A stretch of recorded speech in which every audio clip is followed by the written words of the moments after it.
All right, today we're jumping into a really interesting legal showdown. It's one that raises some huge questions about presidential power, the media you listen to and watch every single day, and the independence of our public institutions. Let's dive right in. At the end of the day, it all boils down to this one central question.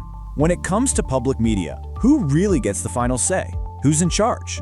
That's the core conflict we're going to unpack together. Because, look, while this case is technically focused on one specific agency, it's really about something so much bigger. It's about that delicate balance between a president's authority and the independence of these institutions that are supposed to serve the public, without political pressure. Okay, so let's get into the nitty-gritty. We're going to break down exactly what happened, who the key players are, and what this lawsuit is really all about. First things first, let's make sure we're all on the same page about the CPB, the Corporation for Public Broadcasting.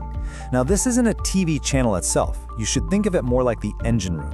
It's an independent nonprofit that Congress created to send crucial funding to all those public radio and TV stations you know and love all across the country. So, what kicked this whole thing off? Well, the core event is actually pretty simple. The Trump administration went ahead and removed several members from the CPB's board of directors. And that single action is what sparked the lawsuit we're digging into today. Now the plaintiffs, the board members who were removed, they aren't just saying they were fired unfairly. No, their claims go much deeper. They're alleging that these removals were politically motivated, that the established rules were just tossed aside, and that this whole thing strikes at the very heart of the CPB's nonpartisan mission.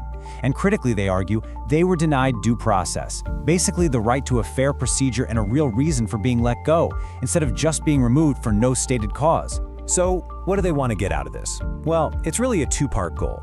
First, they want their jobs back. They want to be reinstated to the board. But second, and this is maybe the bigger deal for the future, they want to set a legal precedent, a guardrail, to stop what they call politically motivated dismissals from happening again.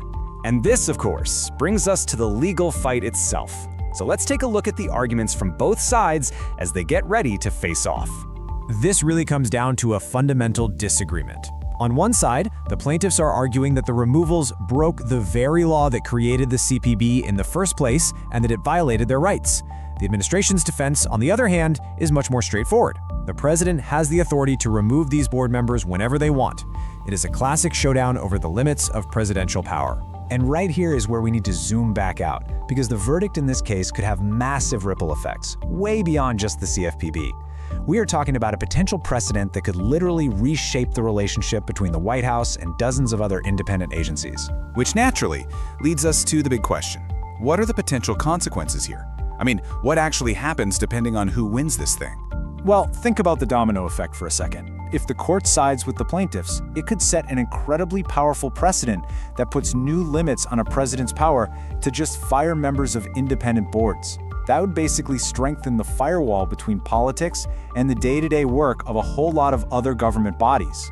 But on the flip side, if the defense wins, it could send the complete opposite message. Future administrations might feel emboldened, freed up to exert way more direct control over these groups.